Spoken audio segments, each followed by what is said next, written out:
বাংলাদেশ সীমান্তে আরাকান আর্মির ঘাঁটিতে রোহিঙ্গা বিদ্রোহীরা হামলা করছে বলে অভিযোগ করেন সশস্ত্র সংগঠনটির commander in chief major general Twan Mrat Naing. আর এতে কিছু বাংলাদেশি কর্মকর্তার সমর্থন রয়েছে বলেও অভিযোগ তার। থাইল্যান্ড থেকে প্রকাশিত মিয়ানমার ভিত্তিক সংবাদ মাধ্যম ইরাওয়াদ্দিকে দেয়া এক সাক্ষাৎকারে এ অভিযোগ করেন আরাকান আর্মির প্রধান। এ বিষয়ে জানতে ইয়াঙ্গুনে অবস্থিত বাংলাদেশি দূতাবাসে যোগাযোগ করে ইরাওয়াদ্দি, তবে কোনো মন্তব্য পাওয়া যায়নি।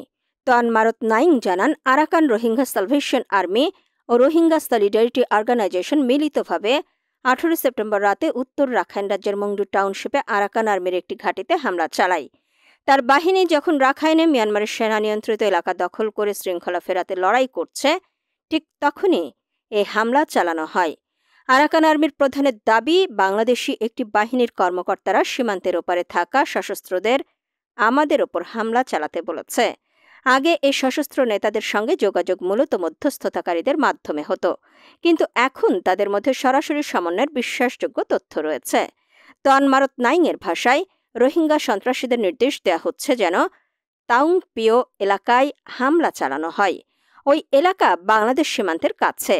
তা সম্ভব না হলে তাউং পিওর উত্তরের আরাকান আর্মির অবস্থানগুলোতে আক্রমণ চালাতে বলা হয়েছে। তবে তৃতীয় কোনো পক্ষ থেকে তাদের অস্ত্র সরবরাহের কোনো তথ্য আরাকান আর্মির কাছে নেই বলেও জানান তিনি। বাংলাদেশ সীমান্তবর্তী রাখাইন রাজ্যের বুথিডং ও মংডু টাউনশিপ সহ প্রায় সব এলাকা নিয়ন্ত্রণ করছে আরাকান আর্মি। 19 সেপ্টেম্বর এক বিবৃতিতে আরাকান আর্মি জানায়, দীর্ঘ ও অনিরাপদ সীমান্তের কারণে আরসা ও আরএসও যোদ্ধারা মংডুতে অনুপ্রবেশ করেছে।